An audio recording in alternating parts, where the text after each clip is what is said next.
혹시 기혼자들끼리 하는 소개팅에 대해서 들어보신 적이 있나요? 저는 전 남편과 이혼하게 되면서 처음 알았는데요. 무려 제 전 남편이 그 기혼자 소개팅에 나갔더라고요. 심지어 시어머니가 주선한 소개팅이었고요.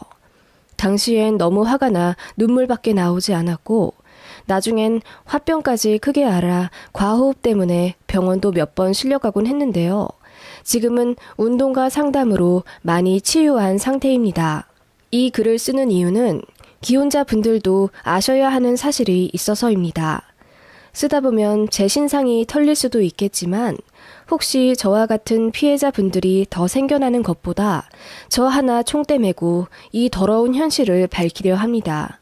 저는 전 남편과 소개팅으로 이어져 만났습니다. 둘 다 결혼 정년기이기도 해서 사실 선이나 마찬가지였죠. 남편은 피부과 페이 닥터였고 저는 일반 회사에 다니고 있는 직장인입니다. 연봉은 남편이 조금 더 높긴 했지만 양가 재정 상황을 따지면 저희 집이 남편보다 훨씬 잘 살아요. 저희 집은 조금 특이하게도 친정엄마가 사업을 하셔서 돈을 많이 버셨고 친정아빠는 세무직 공무원 정년 퇴직하셨습니다. 친정엄마 덕분에 저 중학교 때부터 살림살이가 펴지기 시작해서 사교육 푸시를 많이 받아 명문대에 들어갔고 친정아빠의 학업 뒷바라지로 잘 풀린 케이스라 저는 늘 저희 부모님께 감사하며 살고 있습니다. 아무튼 제 상황은 간단히 말하자면 이렇고 시댁은 그냥 평범한 축에 속합니다. 좋게 말해 평범하지 사실 아파트를 무리하게 사셔서 빚이 있는 상황인데다 시댁 부모님들 모두 아들이 의대 가자마자 이제 인생 폈다며 바로 다니던 일 관두시고 아들한테 쭉 기대어 사신 분들입니다. 재산이랄 것도 없고 오로지 자랑거리와 노후 준비는 아들밖에 없는 집이었지만 콩깍지가 뭔지 소개팅에서 만난 남편과 저는 급속도로 가까워졌고 정말 깊이 사랑하게 되었습니다. 의사는 흔히 싸가지 없고 이기적일 것이라는 제 편견이 있었고 밥이나 한 끼 먹고 오자는 가벼운 마음으로 나간 자리였는데 생각보다 그는 너무나도 배려가 깊었고 자상했으며 본인의 의견보다는 늘 제 생각을 우선시하는 이타적인 사람이었어요. 이게 독이 될 줄은 꿈에도 몰랐지만요. 일을 하면서 사람들의 이기심에 진절머리 났던 터라 저는 남편에게 너무나도 빠져들었습니다. 남편 역시 저를 많이 사랑해 주었고 그렇게 반년 동안 불같은 연애를 하다 결국 결혼하게 되었어요. 앞서 말했다시피 어떻게 보면 남편의 스펙이 훨씬 더 좋은 상황임에도 양가 집안 차이가 너무 나다 보니 잡음이 없기란 힘들었어요. 시어머니는 아들 결혼시킬 때도 장사하듯이 이것저것 재가며 절대로 한 푼이라도 손해보지 않겠다는 일념으로 예물 예단을 과하게 요구하셨어요. 처음엔 거의 1억 원어치를 요구하시더군요. 저희 친정엄마가 절대 그렇게는 못하겠다고 버티시니까 선심 쓰듯 5천으로 깎으시더군요. 본인들은 사놓은 아파트에 돈이 다 들어가 있어서 한 푼도 지원해 줄 수 없지만 아들이 잘났으니 그걸로 만족하라는 식으로 말씀하시더군요. 아들이 개업만 하면 돈 쓸어 모을 거라면서요. 결혼 비용을 친정에서 거의 부담하고 그 돈 되찾고 싶으면 5년 이내로 남편 개업을 해주래요. 듣다 못해 저희 친정엄마가 그냥 파혼하자고 하며 언성을 높이니 그제서야 꼬리를 슬그머니 내리곤 저희 친정에서 하자는 대로 맞춰주더군요. 그래봤자 예식에 들어가는 비용은 거의 저희 친정 부모님이 내주셨고 남편은 신혼여행비와 웨딩링 그리고 신혼집에 4천 정도 예산 짜서 가전 가구를 넣어주었습니다. 나머지는 다 제 쪽에서 마련했고요. 신혼집 역시 저희 친정엄마가 사주셨어요. 당시 시세 9억 정도 하는 20평대 초반 역세권 아파트였고 명의는 제 이름으로 돌려주셨습니다. 양도에 따른 세금 역시 친정에서 다 부담해 주셨고요. 돌이켜보면 손해뿐인 결혼이지만 당시에는 사랑하니 그럴 수 있다고 생각했고 남편도 많이 미안해하고 자신의 처지를 객관적으로 인지하더라고요. 그래서 남편이랑은 다툴 일이 거의 없었습니다. 앞서 말했듯이 남편이 전적으로 제 편을 들고 제 의견을 존중하는 사람이었어요. 시댁은 큰 걸림돌이 되지 않을 거라고 생각했습니다. 다만 시어머니 진짜 보통 아니신 분이구나 생각하며 현명하게 적당히 거리를 두어야 제 결혼 생활이 편하겠구나 싶더라고요. 그런데 시어머니는 그럴 생각이 없어 보이셨어요. 정말 거의 매일 저에게 전화를 하셔서는 급하지도 않은 일을 빨리 처리해달라 채근하시고 당장 일하느라 바빠 죽겠는데 어디 벚꽃이 이쁘게 펴서 구경 가고 싶네. 팔당댐 드라이브가 그렇게 시원하고 좋다더라. 도토리 가루를 어디서 구해서 묵을 만들었는데 곰팡이가 폈느니 어떻니? 시시콜콜한 수다 잡담을 저에게 하시더라고요. 네, 시어머니와 며느리가 친하게 지내는 거 좋죠. 그런데 어머님은 꼭 제가 너무 바빠 죽겠는 시간에 전화를 거셔서는 한가한 사람 취급하시며 어머님 말씀을 듣고 장단 맞춰주길 원하셨습니다. 어느 날은 너무 심심하다 하시길래 문화센터라도 다니시라고 권유했더니 그건 또 싫으시대요. 그래서 요즘 중장년층 간단하게 하루 2-3시간 알바하는 프로그램도 시청에 많다고 생각 있으시면 알아봐 드리겠다고 하니 웃으시며 알겠다 하시더군요. 그런 식으로 처음엔 애써 웃으며 네네 하다가 나중엔 업무에 지장이 생길 정도로 스트레스를 받아서 제가 어머님께 조심스럽게 말씀드렸죠. 어머님, 제가 점심 먹고 바로 서초동으로 가야 하는데요. 그 전에 일 처리할 게 많아서요. 죄송하지만 급하신 일이 아니면 다음에 통화해도 될까요? 라고 여쭸더니 어머님이 당황하신 듯 알겠다 하시며 바로 전화를 끊으시더라고요. 저는 그냥 잘 넘어간 줄 알았습니다. 그 일이 문제가 될 거라고 전혀 상상도 못했거든요. 그런데 그날 남편이 저에게 화난 표정으로 묻더군요. 당신 우리 엄마한테 화냈어? 화? 아니, 어머님께 내가 화를 내다니. 무슨 말이야? 바쁜데 전화 좀 그만하시라고 우리 엄마한테 소리 버럭버럭 질러가며 화냈다던데? 뭐라고? 아까 낮에 한 통화를 그렇게 말씀하셨단 말이야? 저는 너무 황당해서 헛웃음이 나왔죠. 그리고 남편 붙잡고 얘기했습니다. 요 몇 주 매일 전화하시고 업무에 지장 생길 정도로 통화를 요구하셔서 웬만하면 다 받아들였는데 오늘은 서초동 일이 너무 바빠서 다음에 통화하자고 좋게 좋게 예의 차리며 말씀드린 거라고요.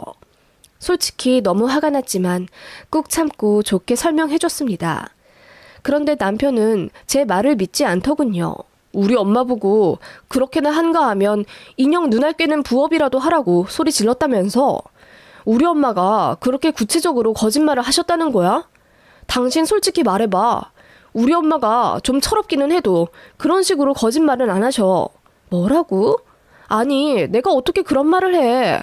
어머님 정말 너무하시다. 내가 지금 당장 전화해볼게. 제가 화가 나서 어머님께 전화를 하려 하니 남편이 그만하라며 쓱 나가더군요. 문도 쾅 닫은 채로요. 정말 너무 황당해서 벙쪄 있다가 거짓으로 이간질한 시어머니에게 너무 화가 나서 전화를 걸었습니다. 그랬더니 어머님이 천연덕스럽게 이러시더군요. 아니, 그렇게 말은 안 했어도 네 말투 뉘앙스가 그랬잖니. 사람 깔보고 한심하게 생각하는 게 다 드러나던데 뭘. 알바하라고 권유한 것도 그런 이유 아니었니? 내가 돈도 없는 주제에 일도 안 하고 허구한 날 며느리한테 전화해서 별 잡다한 얘기 다 들어놓으니까 한심해서 그런 거 아니었니? 어머님, 아니 제가 그렇게 말하지도 않았는데 그렇게 남편한테 전하시면 제가 어떻게 되나요? 나는 그렇게 받아들였다. 오해였으면 풀면 되고 그게 무슨 대수라고. 아들한텐 내가 알아서 얘기 잘할 테니 걱정하지 말거라 하시며 전화를 뚝 끊으시더군요. 그리고 1시간 정도 후 남편이 슬그머니 들어와 제 손을 잡으며 오해해서 미안하다고 하더라고요. 시어머니한테 전화 왔는데 당신께서 오해한 게 맞다시며 집에 가서 와이프 마음 풀어주라고 하셨대요. 이거 뭐 병 주고 약 주고도 아니고. 그리고 시어머니 말에 홀랑 넘어가 판단도 제대로 못하는 모습의 남편이 한심해 보여 제가 한 소리 했습니다. 그랬더니 무릎까지 꿇어가며 다신 안 그러겠다 싹싹 빌더군요. 시어머니는 그런 식으로 저와 남편을 은근히 이간질하려고 하시더군요. 식사하자고 하시며 저희 사무실 근처로 식당 알아봐달라고 하시길래 한정식당 잡아드렸더니 간단하게 드시고 싶다고 하셔서 냉면집 어떠시냐 여쭸더니 노발대발 화를 내시며 끊으시더군요. 그리고 시어머니께서 남편에게 전화해 며느리 보러 사무실까지 찾아갔는데 꼴랑 냉면 얻어먹게 생겼다면서 우셨다는 거예요. 어이가 없어서 피까지 차갑게 식는 느낌이더라고요. 그리고 제가 신혼집 비번을 안 알려준다며 서운하다고 남편에게 하소연하셨대요. 아니, 여쭤보신 적도 없거든요. 저희 없을 때 집에 오신 적도 없고요. 그런데 그런 식으로 제가 하지도 않은 행동과 말을 부풀려 아들인 남편에게 전해가며 이간질을 하시더라고요. 그래놓고는 막상 얼굴 보면 우리 며느리 이쁘고 잘난 며느리 하시는데 나중엔 화가 나다 못해 혹시 갱년기라 오락가락 하시는 건가 생각까지 했네요. 솔직히 그런 일만 없으면 남들이 보기엔 굉장히 좋은 고부관계인 줄 알 겁니다. 만나면 시어머니가 제 손을 잡고 놓지를 않으시고 연신 예쁘다고 제 얼굴을 쓰다듬어 주셨거든요. 그런 모습들 때문에 남편은 늘 본인 어머니가 며느리 눈치를 보는 불쌍한 존재라고 생각해 왔던 것 같습니다. 제가 이런 시어머니 때문에 너무 스트레스 받아서 회사 선배들한테 상담하니 아들 장가 보내면 그러신 분들 많다며 첫 며느리라 저에게 기대도 많으시고 환상도 있으셔서 그러는 거라고 결혼 초반만 좀 참고 넘어가면 다 안정될 거라고 하더라고요. 그 말에 어느 정도 저도 동감은 가더라고요. 시어머니 상황을 모르는 것도 아니니까요. 그래서 어느 정도는 저도 맞춰드리려고 노력했습니다. 제가 꾹 참고 넘어가면 별 다른 트러블이랄 게 없는 상황이었거든요. 남편도 저에게 고마워했고 저도 그런 신혼생활에 어렵지만 적응해 가던 중이었습니다. 어느 일요일 오후 집으로 퀵이 하나 오더라고요. 남편은 선배 개원하는 병원에 장비 봐주러 집에 없던 상황이었고 저 혼자 그 퀵을 받았는데 보니까 수취인이 남편 이름으로 되어 있더라고요. 발신인은 모 백화점 남성 의류 매장이었고요. 이게 뭔가 하고 봤더니 남성 정장이었습니다. 남편한테 전화 걸어 이게 뭐냐고 물었더니 아, 그거 엄마가 내 봄옷 하나 사준다고 하더니 그걸 보내셨나 봐. 그냥 대충 장롱에 넣어줘. 당신 옷을? 응, 알겠어. 뭔가 깨름직한 느낌이 들긴 했지만 그래, 결혼한 지 얼마 안 돼요. 적적하실 텐데 백화점에서 아들뻘 옷 보면 생각나 사보내실 수도 있겠지 하고 생각했어요. 그때 시어머니에게 전화가 왔어요. 받으니까 그 퀵에 대해 말씀하시더라고요. 퀵 하나 왔지? 그거 스타일러에 넣어서 잘 좀 다려줘. 아, 네. 그런데 남편은 병원 출퇴근할 때 정장 안 입는데요? 그냥 뭐 경조사 있을 때 입으라고 사보낸 거야. 우리 아들이 톤이 좀 밝은데 갖고 있는 정장이 다 칙칙하잖니. 아무튼 오늘 꼭 스타일러에 넣어놔줘. 하시며 전화를 딱 끊으시더군요. 당분간 정장 입을 일이 없는데 왜 미리 넣어놓고 다려놓으라 하시는지 이해는 안 갔지만 일단 퀵으로 온 정장을 잘 다듬어 놨죠. 남편은 집에 와서 그 정장을 한번 쓱 보더니 귀찮다는 듯이 장롱 문을 닫더라고요. 나중에야 남편의 그 행동이 이해가 갔습니다. 이상한 일은 그 다음날 생겼어요. 바쁜 월요일을 정신없이 보내고 있는데 남편에게 카톡이 오더라고요. 저녁에 상가집 갈 일이 생겨서 늦을 것 같다고 하더라고요. 알겠다 하고 저는 잔업하다가 집에 왔습니다. 무심코 장롱을 열어보는데 어제 어머님이 퀵으로 보내신 정장이 없더라고요. 남편에게 전화 걸어 정장 갖고 갔냐고 물었더니 당황하면서 상갓집에 입고 왔다는 거예요. 그런데 제가 알기로는 남편 병원에 장례식장 가는 용도로 상시 준비해 놓은 정장이 있거든요. 의사들은 불시에 장례식장 갈 일이 엄청 많거든요. 아무튼 그거 입고 가면 되는데 굳이 어제 퀵으로 받은 정장을 입고 간다는 게 이해가 잘 안 가더라고요. 아니, 당신 병원에 까만 정장 있잖아. 내가 살이 좀 쪘잖아. 그게 배에 잘 안 맞더라고. 그래서 그거 급하게 가져왔어. 아니, 언제? 오늘 점심시간에 집 잠깐 들렀었지. 뭐야, 나보고 가져다 달라고 하지. 알겠어. 조심히 들어와. 하고 전화를 끊었고 조금 이상하다는 생각은 했지만 대수롭지 않게 넘어갔습니다. 그날 이후로 남편에게 경조사가 좀 많더군요. 저녁에는 상가집 간다고 하며 밤 11시쯤 들어왔고 주말에는 결혼식에 가야 하는데 혼자 빨리 갔다 오는 게 편하다며 저는 집에 두게 하는 날이 종종 있었습니다. 본격적으로 이상하다는 생각이 든 건 시어머니의 잦은 옷 선물이었습니다. 어머님은 백화점 가면 저희 생각이 난다며 종종 옷을 사주셨는데 제 것은 항상 운동복이었고 남편 것은 늘 정장이나 단정한 가디건 같은 걸 주시더라고요. 남편은 병원에서도 캐주얼하게 입고 있고 저랑 데이트할 때도 주로 트레이닝복을 입거든요.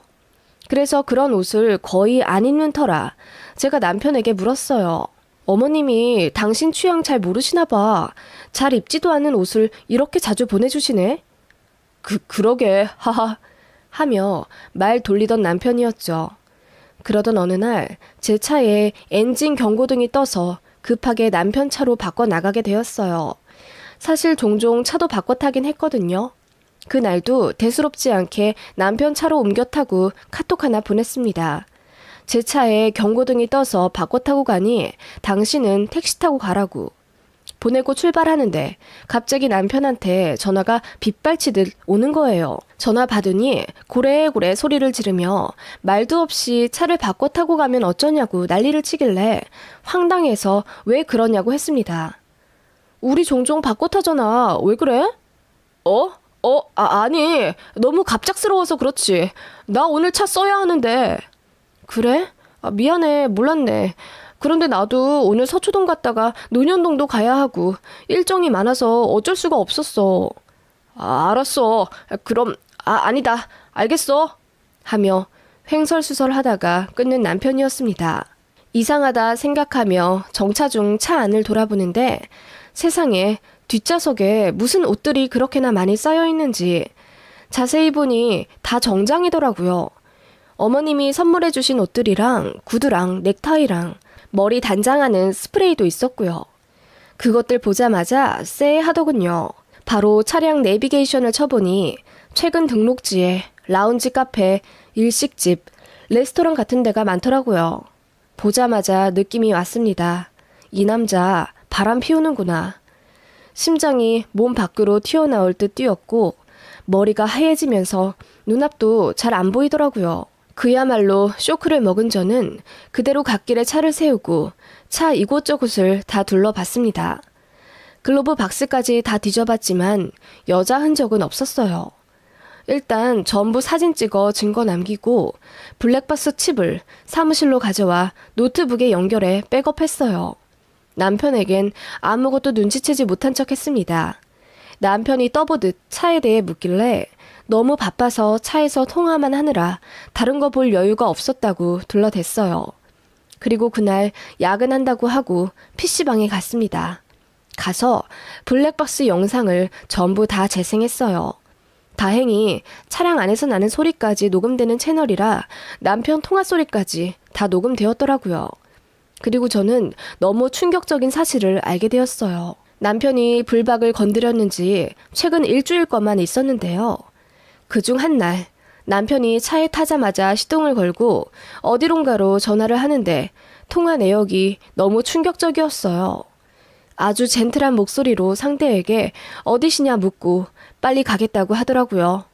그리고 빨간불 정차 중일 때마다 스프레이 뿌리며 머리 만지는 소리도 났죠. 그렇게 어느 레스토랑에 도착하더니 발렛을 맡기며 블랙박스 앞으로 지나가는 남편의 모습이 찍혔는데 시어머니가 보내주신 정장에 아주 말끔한 모습으로 레스토랑 입구로 들어가더라고요. 그게 다 찍혀 있었고요. 저는 엉엉 울며 다른 영상들을 뒤졌습니다. 남편은 차 안에서 이따금 다른 여자들과 통화를 하는 듯 보였고 종종 시어머니랑도 통화하는 게 다 녹음되었어요. 자세히 들으며 유추해보니 시어머니가 주선한 소개팅 자리에 남편이 나가는 듯 했습니다. 남편은 신경질을 내며 곧 아내에게 걸릴 것 같으니 이제 소개팅 그만하고 싶다고 짜증을 내거나 오늘 만난 사람은 괜찮았다 어쩐다 등등 소개팅에 나온 여자를 품평하는 모습이었습니다. 너무 충격적인 모습에 저는 말문이 막혔어요. 이게 악몽이길 간절히 바랄 정도로 현실로 믿고 싶지가 않았습니다. 일단 모든 증거물을 저장했고 집에 와서 남편 얼굴을 봐도 온 힘을 다해 아무렇지 않은 척 연기했습니다. 남편은 처음엔 제 눈치를 보는 듯 하다가 이내 안심하더라고요. 그리고 그날 밤 제가 자는 척하니 슬그머니 차키를 들고 현관을 나서더군요.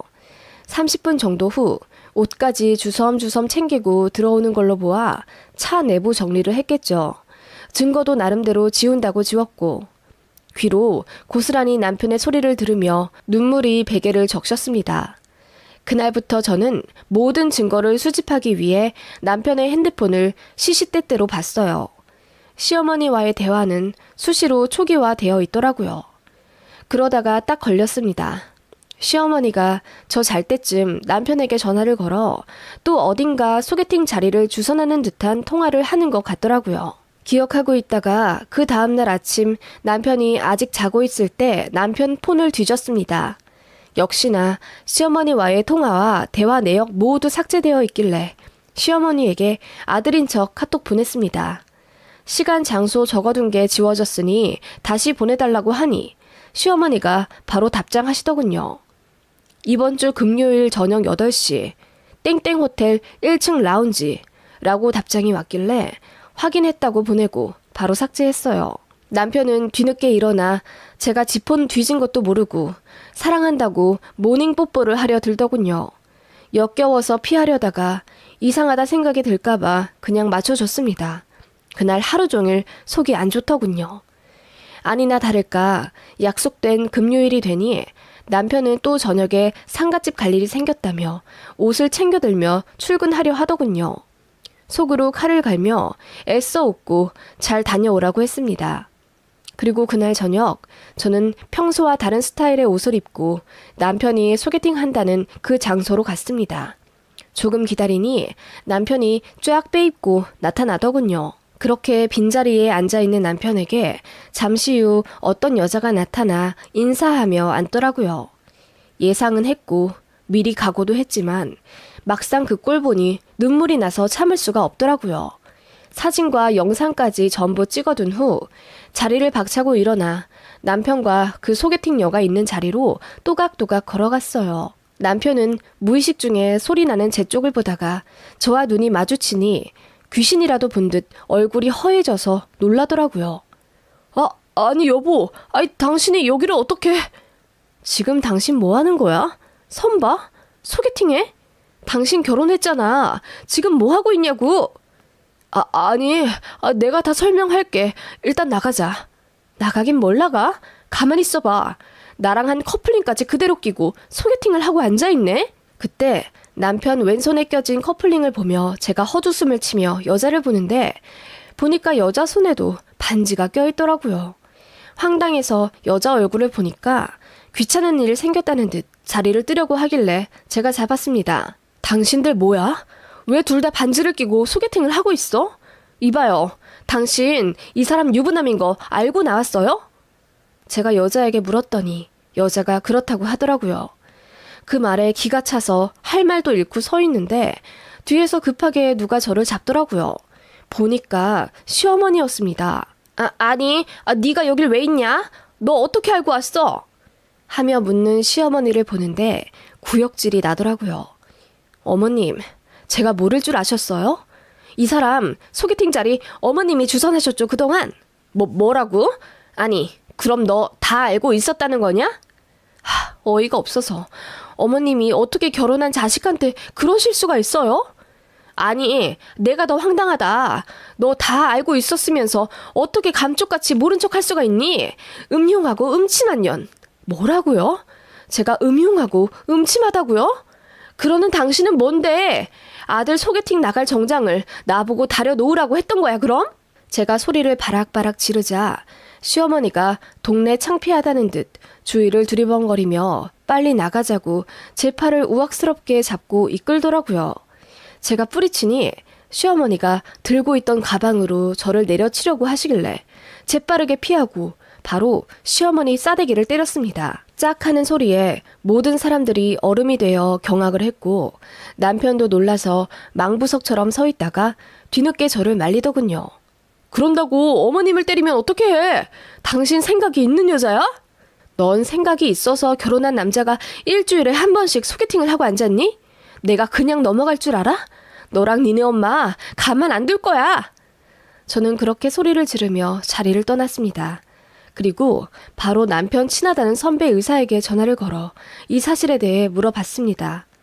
처음엔 자기도 모른다고 발뺌하길래 제가 다 알고 있으니 막 개업한 병원에 피해 보기 싫으면 좋은 말 할 때 다 말하라고 했더니 술술 불더라고요. 시어머니, 그러니까 남편 어머니는 저랑 결혼을 시키고 난 이후에 계속 마음에 안 들어 하셨대요. 제가 입안의 사탕처럼 호락호락하게 굴지 않고 친정에 돈이 많은데 꽉 쥐어서는 주질 않으니 답답하다 하셨답니다. 결혼하고 나면 남편 개업시켜줄 줄 알았는데 저희 친정엄마가 저희 잘 사는 거 조금 더 지켜본 후 병원 차려주겠다 하시는 것에 불만이 정말 많으신 시어머니였대요. 저도 마음에 안 들고 사돈도 마음에 안 드니 소개팅을 어디서 알아봐오기 시작하셨답니다. 그런데 충격적인 게요. 기혼자들끼리 만나는 소개팅이 암암리에 있다나 봐요. 서로의 배우자가 마음에 안 들면 바로 이혼하기 앞서 대체해야 할 상대를 찾아본 후 갈아타는 거죠. 그런 식으로 애인 혹은 배우자가 있는 전문직 혹은 고소득층의 사람들이 하는 소개팅이래요. 시어머니가 아름아름 마담뚜 연락처를 필사적으로 구해서 그렇게 자리를 마련했던 거라고.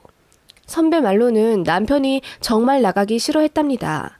그건 사실이라면서 강조하더라고요. 시어머니가 너무 졸라서 어쩔 수 없이 나간 거라고. 시어머니가 아들에게 딱 반년만 소개팅 자리 나가달라 비셨다네요. 어머님 본인도 딱 단념하고 며느리에게 잘해줄 거라고 약속했다면서. 남편은 그렇게 싫어하는 자리라면서 어떻게 그렇게 매번 최선을 다해 본인을 꾸며 단장한 채로 나가나요? 말이 안 맞죠. 어이가 없어서 웃음이 나오더라고요. 그렇게 집에 들어가니 시어머니가 식탁에 앉아 계시고 남편은 무릎을 꿇고 저에게 빌더라고요. 자기는 정말 나가기 싫어했는데 본인 엄마가 하도 부탁해서 나간 거라며 딱 한 번 나간 거였다고 제발 용서해달라며 손이 발이 되도록 싹싹 빌더라고요. 시어머니는 못 이기는 척 저에게 미안하다 하시며 본인이 경솔했고 그 어떤 신부감을 만나봐도 제가 역시 최고인 걸 알았다며 이제부터라도 저한테 더 잘해주고 좋은 시어머니가 되겠다는 개소리를 하시더군요. 됐고 내 집에서 둘 다 꼴보기 싫으니 나가라고 했습니다. 그랬더니 시어머니가 발끈하면서 이게 어떻게 네 집이니? 그래, 이혼을 하더라도 네 집은 아니지. 명의만 네 이름이면 뭐해? 이혼하면 반반이야. 반반이요? 당신 아들이 뭘 해왔는데 반반이야? 이거 순 결혼 사기꾼들 아니야? 제가 소리를 버럭 지르니 남편까지 덩달아 어떻게 본인들을 사기꾼으로 모냐며 저를 위협적으로 밀더라고요. 그 바람에 몸싸움이 되었고 저는 협탁에 넘어져 무릎과 팔꿈치에 살과상을 입었어요. 차라리 잘됐다 싶어서 그대로 병원 가서 진단서를 떼고 변호사를 선임했습니다. 남편이랑 시어머니도 바로 맞선임 하더군요. 시어머니는 제가 라운지에서 뺨 때린 걸로 폭행죄 고소를 했습니다. 저 역시 남편을 폭행죄로 고소했고요. 정말 우습게도 단순 소개팅으로 인한 이성 만남은 이혼 사유가 되지 않더라고요. 제 변호사는 방향을 틀어 직계 가족인 시어머니로 인한 부당한 대우로 밀고 나가자고 하더군요. 아들에게 지속적으로 이성 만남을 종용한 것이 그 직접적 이유가 된다고 하여서 저에게 결정적인 증거를 제시해 주었던 선배와의 녹취록을 증거로 제출했습니다. 그리고 남편의 폭행 정황이 있기 때문에 상황은 제 쪽으로 유리하게 넘어갔죠. 블랙박스와 사진들도 모두 제출했어요. 남편 쪽에서는 제가 시어머니 폭행을 했고 평상시에도 분노 조절이 되지 않아 욱하는 성격이 있어서 남편이 치명적인 스트레스를 받아왔다며 호소하더군요. 제가 시어머니 뺨을 때린 건 정당방위가 되었습니다. 왜냐하면 시어머니가 가방으로 저를 때리려고 한 걸 제가 팔로 막았는데 이게 특수폭행이 될 수도 있기 때문입니다. 아무튼 그래서 이혼 소송은 그야말로 진흙탕 싸움이 되었어요. 저희 친정에서도 엄청 열받으셨고요. 남편이랑 시어머니는 신혼집을 반반 나눠야 한다는 이상한 논리를 주장하며 욕심을 부리더라고요. 9억짜리 신혼집을 신부 쪽이 해가고 본인이 해온 건 5천만 원도 안 되는데요. 결국 남편 쪽의 유책으로 제가 승소했습니다. 위자료는 1,000만 원 지급이었는데 남편이 절대 줄 수 없다며 버티더군요. 그리고 이번에는 저희를 사기죄로 소송하겠대요. 결혼하면 개원해준다고 했는데 입을 싹 닦았다나 뭐라나. 그 말에 화가 난 친정엄마가 남편 병원으로 찾아가서 소리를 고래고래 지르셨습니다. 그 많은 환자들과 동료 의사들 그리고 간호사들 앞에서 남편과 시어머니가 한 해괴망측한 짓들을 다 밝히셨는데 남편이 명예훼손으로 고소했더라고요. 그래서 저희 엄마 벌금 150만 원 냈습니다. 그런데 그 돈 하나도 안 아까우시대요. 남편은 그 일로 완전히 개망신 당해서 결국 권고사직 당했고 그 이후로도 자리 잡기가 어려웠다나 봐요. 그래서 결국 본인이 받던 연봉보다 30%나 삭감된 채로 저 멀리 지방병원에 취직했다고 하더라고요. 소문이 너무 안 좋아져서 주변 사람들도 전부 끊겼댔고요. 그렇게 약 2년간 탈탈 털렸다더군요. 쌤통이라고 생각했습니다. 듣기로는 시어머니는 화병이 나서 몸져 누웠다고 하던데 제가 알 바 아니고요. 전 남편은 그렇게 저랑 진흙탕 싸움 하더니 이제는 아는 사람 통해 저한테 연락하려고 하더라고요. 오랜 법정 싸움으로 사이가 나빠져 본인 엄마랑도 연 끊고 살고 있다면서 지난날이 후회된다는 식으로 불쌍한 척 한다던데 제발 연락 안 왔으면 좋겠지만 오면 시원하게 쌍욕 박아줄 생각입니다. 사람 하나만 보고 결혼했던 제 잘못이 제일 크지만 그래도 빨리 지옥에서 빠져나온 것에 대해 감사해 하고 있습니다. 부모님께 죄송한 마음도 커서 앞으로는 더 똑부러지고 행복하게 잘 사는 것으로 보답하려 합니다.